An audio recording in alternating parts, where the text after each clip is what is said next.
Shabbat Shalom a todos. Que semana nós tivemos e que semana começaremos a ter novamente. Eu vou pedir para que todos já abram o Sefer Torá no livro de Bereshit, no capítulo 1, finalzinho da nossa primeira aliada semana, versículo 26.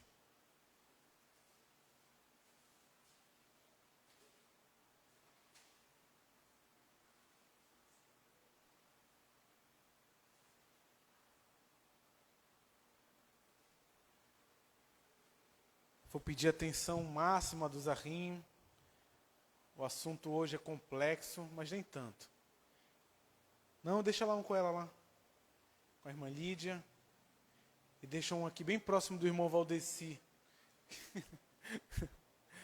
Pode deixar próximo dos irmãos aqui. Amém? Então vamos ler o versículo 26 de Bereshit, capítulo 6. Que diz o seguinte: E disse Deus, façamos o homem à nossa imagem, conforme a nossa semelhança, e domine sobre os peixes do mar, e sobre as aves do céu, e sobre o gado, e sobre toda a terra, e sobre todo réptil que se move sobre a terra. Amém? Nós vamos nos focar nesse iniciozinho aqui, na parte A do versículo, em que diz: E disse Deus, façamos o homem à nossa imagem e a nossa semelhança. Perfeito? E agora que eu quero que vocês utilizem o microfone rapidinho, 1 minutinho para vocês me disserem qual é a imagem de Deus. Coisa simples, nada filosófico. Para vocês, qual é a imagem de Deus? Eu penso que Deus é uma mente. Uma mente. Eu penso isto. Bom, boa visão. Os irmãos aqui na frente, traz o microfone para eles. Enquanto chega o microfone lá, irmã Lídia, qual a imagem de Deus para a senhora? Pode levar.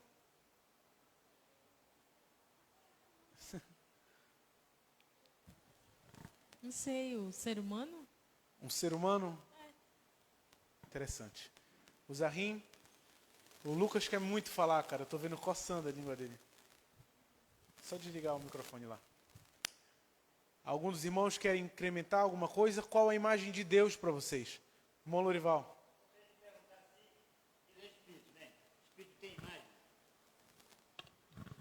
Calma, a gente vai chegar lá. Era essa a minha questão. Mas vamos chegar lá. Alguns arriam, coisa simples. Quando você pensa em Deus, qual a imagem vem na sua mente? Irmão William. Ao nos criar, eu penso que Deus... Tu não está lendo, né? Hein? Tu não está lendo, né? Eu penso que ele sabia se espelhar, ele tentava se espelhar, que nós nos espelhássemos nele. Essa é a imagem de Deus. Quando tu pensa em Deus, tu tem a imagem de um espelho. Que ele queria que nós nos espelhássemos nele. Entendi. Um homem ao seu tempo, à frente ao seu tempo. O irmão Eduardo, né? Quer acrescentar? Você pensou em Deus, o que veio na sua mente?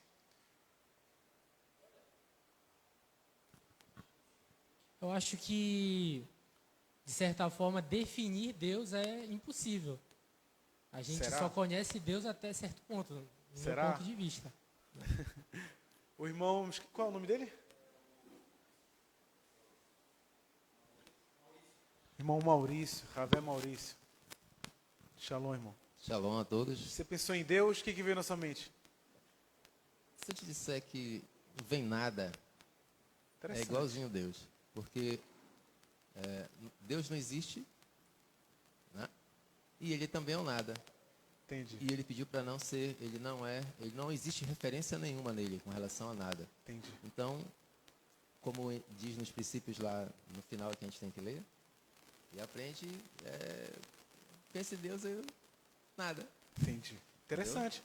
Uma boa visão. Tivemos boas visões e diferentes visões sobre o mesmo assunto. E no shiur de hoje a gente vai entender um pouquinho sobre isso. O shiur é simples, só tem 50 páginas. Mentira. Sei que vocês estão com fome, eu também estou com fome. Coisa rápida. A gente vai entender um pouco sobre a antropomorfização de Deus. E hoje vocês vão entender a diferença do Deus criado pela... Assim, aos irmãos que estão assistindo na online, a vocês que estão presentes, de antemão já peço perdão a todos que ainda tiverem um viés cristão dentro do pensamento de vocês, mas para que a gente inicie este ciclo de uma forma bem coesa, precisamos entender Deus da forma em que a Torá explica Deus. Positivo? Então não se ofendam com a verdade, porque a Torá é imutável e eu não poderia omitir um iod desse shiur hoje. Então, entendendo a antropomorfização de Deus, para a gente entender aquele texto, nós vamos precisar entender o que o texto quer dizer. Então, a gente vai no primeiro ponto, que é no início de tudo, a antropomorfização de Deus no judaísmo primitivo. Nos primórdios do judaísmo, houve tendências antropomórficas em algumas interpretações bíblicas. Ou seja, no judaísmo primitivo, no início da religião que seguimos hoje, houve algumas interpretações antropomórficas de Deus. E especialmente por causa da linguagem usada em alguns trechos da Torá. Em alguns momentos a Torá vai descrever Deus com atributos físicos. Exemplo, a mão de Deus. E Deus andava no jardim. Quem nunca cantou a mão de Deus? Não pode mais. Vocês vão entender hoje o porquê não pode. Então, muitas vezes a Torá vai utilizar atributos físicos para descrever Deus.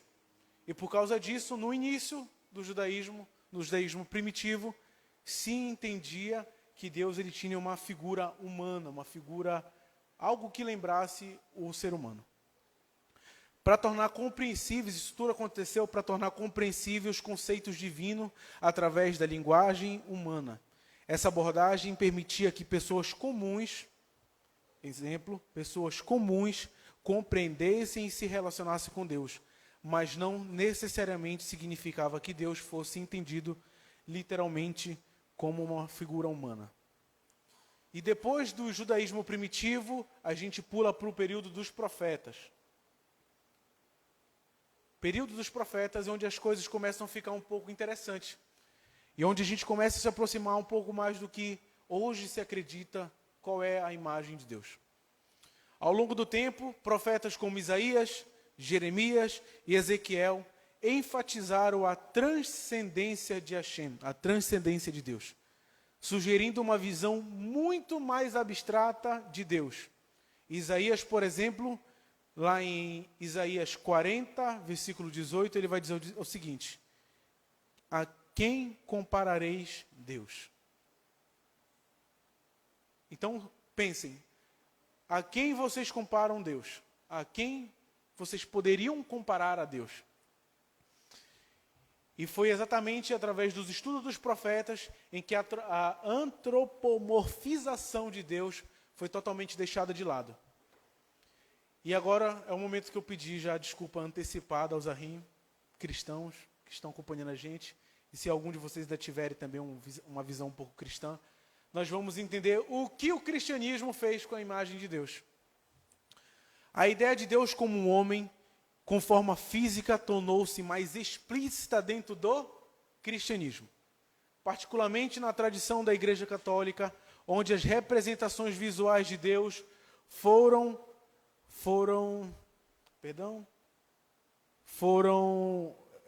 sendo desenvolvidas com o tempo. Essas representações foram influenciadas por diversas tradições. E a primeira tradição que influenciou essa imagem de Deus é o conceito da encarnação. Vocês acreditam em encarnação? Vocês já acreditaram em encarnação? Vocês já acreditaram em encarnação? Sim, então vocês já acreditaram que Deus se fez carne. Certo? Não? Nunca acreditaram? Então já... Sim. Exatamente. Mas eu vou explicar para vocês como, se vocês um dia saíram do Egito, que hoje eu vou chamar o Egito a outra plataforma, o cristianismo em que vivíamos. Então hoje vou chamar de Egito. Se outrora vivíamos no Egito, todos aqui acreditaram na encarnação de Deus na terra. Por quê? No cristianismo, a crença que Deus se fez homem na figura de Jesus fortaleceu a ideia de que Deus poderia assumir uma forma humana de um Deus encarnado, por sua vez chamado de Deus Pai. Então, a doutrina cristã trouxe a ideia de um Deus encarnado, e por esse Deus poder ter a oportunidade ou a fraqueza de se encarnar, automaticamente ele poderia também ter uma forma humana. E aí se criou as duas pessoas da Trindade, o Deus Pai e o Deus Filho. Na arte cristã isso foi muito comum, principalmente na era medieval, especialmente na Renascença. A arte cristã passou a retratar Deus de forma antropomórfica, como um ancião de barba branca, baseado em uma interpretação rasa e vazia do texto, o ancião de dias, lá em Daniel 7:9. Essas imagens se tornam icônicas nas igrejas e catedrais de toda a Europa, e quando houve a tal da reforma protestante, não se modificou nada disso, e tudo isso é o caule de onde bebíamos a seiva no Egito, onde estávamos. E agora eu peço novamente perdão aos irmãos, mas eu vou explicar para vocês através dessa imagem que no Egito acreditávamos em um Deus fracassado. É forte isso. Mas você acreditava em um Deus fracassado e eu já acreditei nesse Deus fracassado. Por quê? Porque quando vivíamos no Egito, na outra plataforma, como chamamos aqui na sinagoga, vivíamos uma fé de migalhas, se alimentando somente das sobras que caíam das mesas. Acreditávamos em um Deus fracassado, que nunca conseguiu cumprir nenhum dos seus planos. No início, este Deus confiou em um anjo. Esse anjo o traiu. Esse anjo o enganou e levou 1/3 dos seus servos. Depois, esse Deus, muito confiante, depois de ser enganado uma vez, resolveu criar um mundo para ele. Ele fez o céu, ele fez a terra e tudo o que existe no mundo. E no seu ápice da criação, esse Deus criou o homem e a mulher. E o que aconteceu? Da mesma forma como o seu primeiro plano, o segundo plano não deu certo. Porque esse Deus fracassado viu a sua criação lhe trair, viu a sua criação lhe desobedecer e viu a sua criação pecar. Muito tempo depois, esse mesmo Deus achou graça em um homem e na sua família e resolveu destruir toda a sua criação e salvar somente essa raça, somente essa família. E muito tempo depois, o que aconteceu? A sua criação lhe traiu novamente e o homem pecou. Os descendentes desse homem falharam e de novo falharam com o Deus deles, mostrando mais uma vez que a criação desse Deus nada mais era do que um grande fracasso. Foi então que esse Deus, em um ato de desespero, resolveu se tornar carne. Se desfez de toda a sua glória e resolveu se tornar carne. E ele disse que ele viria e se tornaria carne e ele resolveria todo o problema do mundo. O mundo que ele mesmo criou. E esse Deus chegou aqui e viveu 33 anos e adivinha, a sua criação o matou. Esse é o Deus que vocês diziam no Egito ser o Todo-Poderoso. E hoje vocês vão entender o porquê. Ele não é, o Deus que você acredita hoje não é o mesmo Deus que você acreditava antes. E esse mesmo Deus, depois de ser morto pela sua criação, pediu mais um tempinho que ele ia voltar para resolver o problema. Ele ia voltar para resolver o problema. E até hoje, o Deus cristão ainda não resolveu. Era esse Deus que acreditávamos até uns dias atrás. Mas vamos prosseguir com o nosso shiur. e vamos falar um pouco dos escritos rabínicos. E o que os escritos rabínicos vão dizer da imagem de Deus? Os escritos rabínicos vão dizer o seguinte: a antropomorfização foi amplamente rejeitada pelos sábios do Talmud ao comentar sobre as passagens bíblicas que parecem descrever Deus fisicamente. Muitas vezes essas passagens explicam como metáforas, por exemplo, no Talmud, quem quiser anotar, o Talmud Berahot 10a, ensina que expressões físicas sobre Deus são apenas figuras de linguagem. E esse cara aqui é onde nós vamos nos focar no serviço de hoje. Maimônides, Uramba, ele se opôs fortemente à ideia da antropomorfização de Deus. O Maimônides dedica parte significativa do seu livro inicial, para quem está iniciando no judaísmo, o Guia dos Perplexos, para argumentar que todas as descrições físicas de Deus na Torá devem ser entendidas apenas como metáforas ou figuras de linguagem. Para ele, Deus é absolutamente transcendente, imaterial e infinito. Em sua visão, Maimônides atribui para Maimônides atribuir uma forma física a Deus seria diminuir a natureza divina, tornando Deus semelhante a qualquer outra criatura. No pensamento de Maimônides, a crença de que Deus tem forma física foi uma distorção que algumas pessoas fizeram ao interpretar os textos bíblicos de forma literal. Ele enfatiza que qualquer semelhança entre Deus e o homem é limitada somente ao intelecto, à imagem no texto em hebraico, e nós vamos entender a semelhança de Deus com o homem, a aparência de Deus, a dita aparência de Deus com o homem, não tem nada a ver com forma física, e sim a ver com o nosso intelecto, e a Torá mostra isso. Vamos ler somente a parte na Escritura. Isso aqui é uma representação que eu fiz um pouco de como talvez fosse Adão. Adão, ele teria uma imagem próxima a essa, o corpo todo coberto de cartilagem, igual às nossas unhas. E é por isso que na Havdalah nós olhamos as nossas unhas no fogo do Shabat para nos lembrarmos como nós éramos antes da queda do homem. Mas vamos ler lá, Bereshit, capítulo 1, versículo 26, em que ele diz: e disse Deus, façamos o homem a nossa imagem, conforme a nossa semelhança, e domine sobre os peixes do mar. Vamos nos ater somente aos termos hebraicos marcados aqui. Betzalamenu, Betzalemenu e Kidemetenu, que seria a nossa imagem e a nossa semelhança. Uramba diz, Maimônides, que durante muito tempo em que o judaísmo ainda era uma religião muito primitiva, se confundia o termo hebraico imagem, que é esse aqui, tsalamen,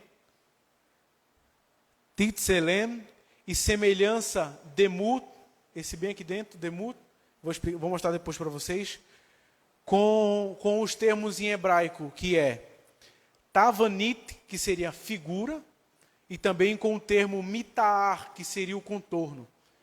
Isso era um erro que se cometia muito no início. Se confundia imagem com figura e semelhança com contorno. E a Torá ela mostra totalmente diferente, até porque as palavras são diferentes. Aqui vocês podem ver que dentro da palavra Betzalemenu existe o Titzlem, que é imagem em hebraico, e na palavra, e conforme a nossa semelhança, existe o demut, que é semelhança em hebraico. E essa é que ficou um pouquinho escuro. Só que eles confundiam isso, por muitas vezes as pessoas pensavam que se não acreditassem que se Deus tivesse uma forma física, ou se ele tivesse um contorno de figura humana, eles estariam indo contra as Escrituras, contradizendo o texto. Façamos o homem a nossa imagem e semelhança. E até mesmo é como se eles estivessem deixando de acreditar em Deus. Então, durante muito tempo, as pessoas acreditavam que se elas não acreditassem que Deus tem uma figura, tavanit, humana, ou até mesmo um contorno de uma figura humana, Se elas não acreditassem nisso, elas estariam se contradizendo o texto, estariam contradizendo o texto, e sendo assim até mesmo deixando de acreditar em Deus. E a Torá, ela mostra totalmente o contrário. Perdão, spoiler. Isso, infelizmente, e aí o Ramba vai explicar. Muitas vezes as pessoas, algumas pessoas, para tentar passar um certo tipo de pano, imaginavam Deus como uma forma ou figura humana, porém com muito esplendor, com poder e com glória. Elas não imaginavam que ele parecia humano. Ou seja, elas acreditavam que ele parecia um ser humano, mas sem ser feito de carne, sem ser feito de sangue. E isso é, infelizmente, o mais próximo que essas pessoas no passado chegaram a entender de Deus. O seu poder e sua glória. Foi o mais próximo que elas conseguiram entender. Mas o que devemos dizer para entender e para negar a existência corporal de Deus? O que é preciso a gente entender que negar a corporeidade de Deus é afirmar a unidade de Hashem. Ficou confuso? Eu vou explicar. Você negar a corporeidade de Deus é você confirmar a unicidade de Hashem. Você acreditar que Deus tem corpo humano é você acreditar que Deus é um Deus Pai, é um Deus Filho e um Deus Espírito Santo. Ou seja, acreditar na corporeidade de Hashem é acreditar na Trindade. Negar a corporeidade de Hashem é afirmar a unicidade de Hashem. É difícil entender isso? Um pouco, vamos lá. É um pouquinho difícil. Não? Então vamos continuar. O que antes chamávamos de forma de Deus, normalmente estávamos falando sobre o aspecto exterior ao contorno de algo. Vou voltar aqui. Em hebraico chamamos esse aspecto exterior ou contorno de tavanit, que é o aspecto exterior, a figura. E em hebraico chamamos esse contorno que achávamos que Deus tinha de mitar, contorno.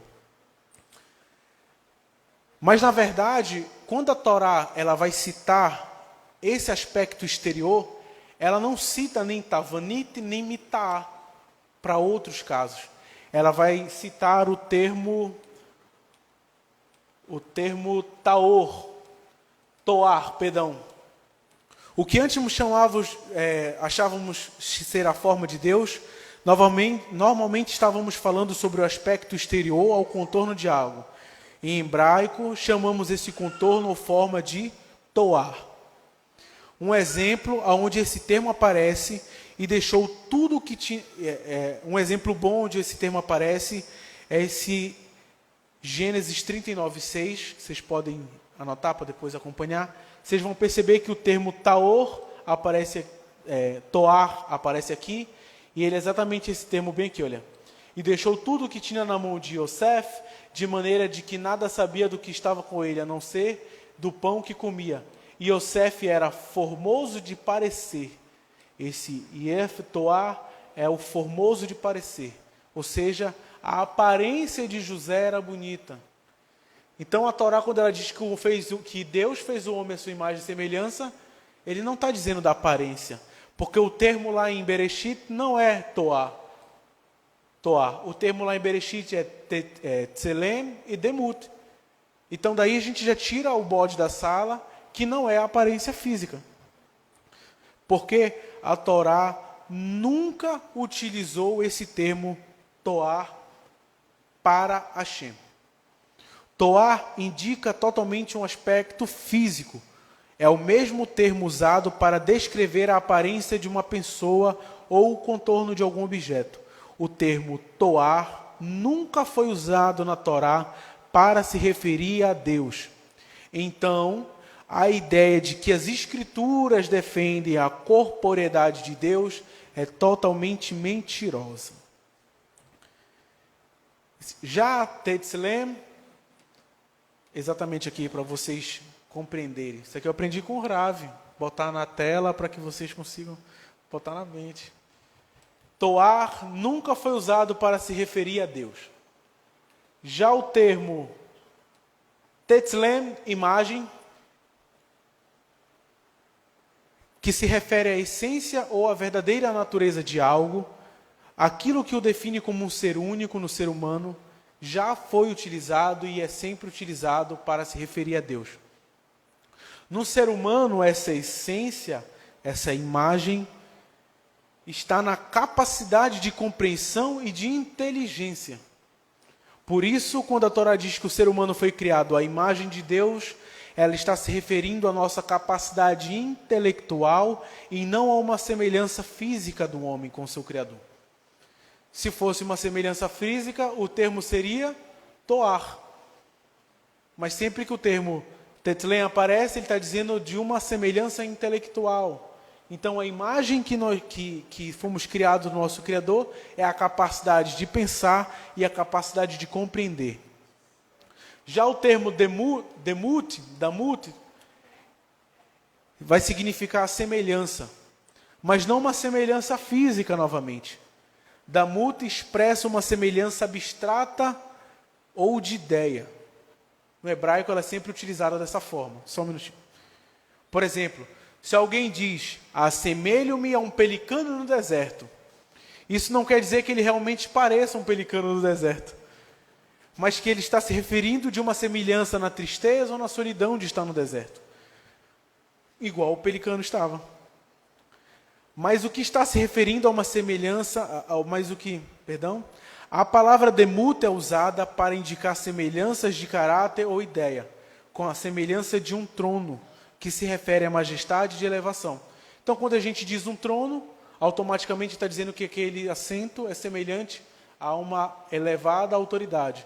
Da mesma forma, a nossa semelhança de Hashem. Ou seja, Deus nos fez a imagem dele no intelecto e a semelhança dele na nossa essência. O Talmud Sanedrim 38b, acho que eu coloquei. Qual foi, Caleb? Está aqui. O Talmud Sanedrim 38b descreve que a criação do ser humano foi diferente dos outros seres, sendo feita a imagem, tetzlem, de Deus, e enfatizando a dignidade e a responsabilidade que isso indica. Simplificando tudo, tetzlem, imagem, é como uma centelha que nos permite raciocinar e entender o mundo. Quando dizemos que somos uma imagem de Deus, é porque nós temos a capacidade de raciocinar e de entender o mundo ao nosso redor. Damut, que é semelhança, é a forma como nós agimos, tentando imitar as qualidades divinas. Ou seja, quando você lê os 3 atributos, lá os 3 atributos divinos, que é misericórdia, presença, etc. Tudo o que Deus é, nós temos a capacidade de ser, porque nós fomos feitos à imagem e semelhança de Hashem. Então, quando Deus diz que nós somos demut dele, é porque nós temos a essência de ser bom, igual ele foi bom. Eu sempre digo para as pessoas mais próximas de mim, julgue o seu irmão da mesma forma que Hashem irá lhe julgar. Culpe o seu irmão da mesma forma que Hashem irá lhe culpar. Seja caridoso com o seu irmão da mesma forma que Hashem será caridoso com você. Seja paciente com o seu irmão da mesma forma que Hashem será paciente com você. E quando você fizer isso e entender isso, aí sim você será semelhança de Hashem. Aqui deixei bem simplificado para vocês também entrar na mente de vocês. Tetzlem, imagem, é como uma centelha que nos permite raciocinar e entender o mundo. E demut, semelhança, é a forma como podemos agir, imitando as qualidades divinas. Para ficar um pouco mais claro. Imagem, tetzlem, é sobre quem somos, é sobre a nossa essência, o nosso intelecto. Damut, semelhança, é sobre o que fazemos e sobre nossas ações. A diferença de Tetzlem, imagem, é que é sobre quem somos e sobre a nossa essência e como se fosse um software. Quem é que gosta de computador aqui vai entender. Então, quando dissemos que somos a imagem de Deus, é como se nós tivéssemos o mesmo software que Deus tem, de entender a criação e raciocinar através da criação. Já Damut a semelhança é sobre o que fazemos, é sobre as nossas ações. É como se fosse o computador. Ou seja, as nossas ações nós utilizamos para projetar, para escrever, para fazer um slide, para digitar, para estudar.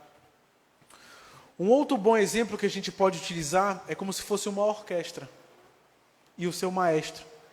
A imagem, o Tetzlem, é o conhecimento do maestro. Já o Damut, a semelhança, é a maneira como o maestro vai conduzir a orquestra. É difícil de entender isso? Então não dá para errar esse ano. Dá para a gente seguir na mesma toada, todos juntos, andando ombreados. Entender que somos muito mais do que uma simples semelhança física com o Criador é parte essencial da nossa fé.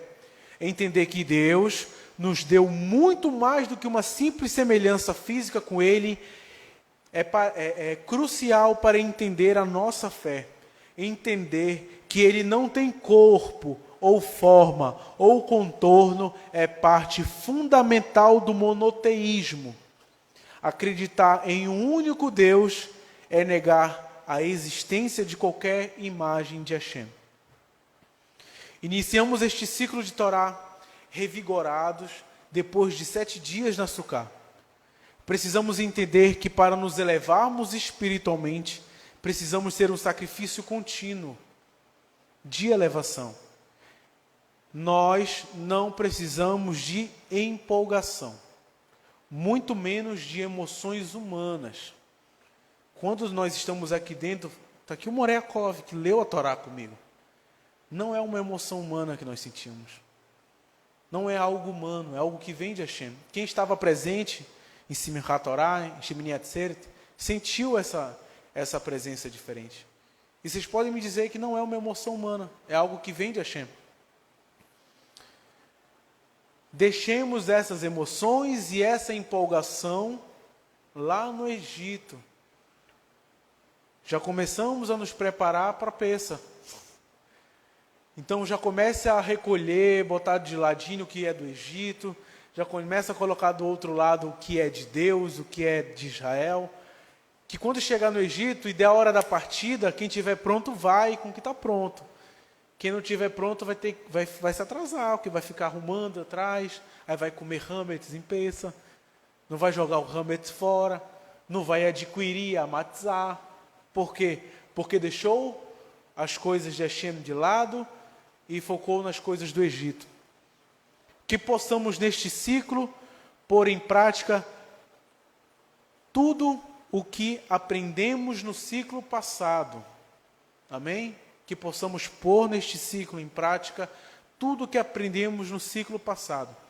Assim, dando a oportunidade para nossa imagem, nosso intelecto, a aprender coisas novas para então no próximo ciclo pôr em prática.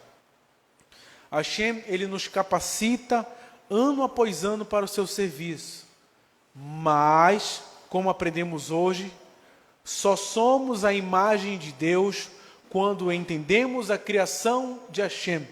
E só somos a semelhança de Deus quando pomos em prática as suas ações. Uma outra última pergunta rápida. Existem pessoas que não são a imagem e semelhança de Hashem?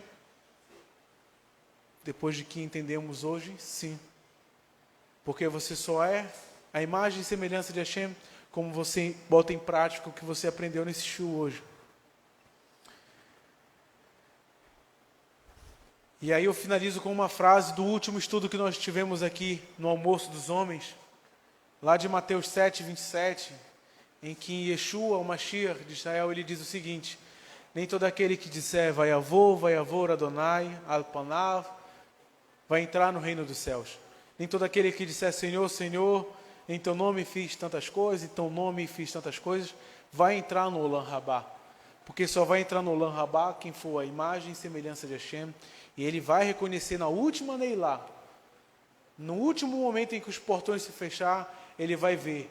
E ele vai dizer, aparta-te de mim, que você não é minha imagem, você não é minha semelhança.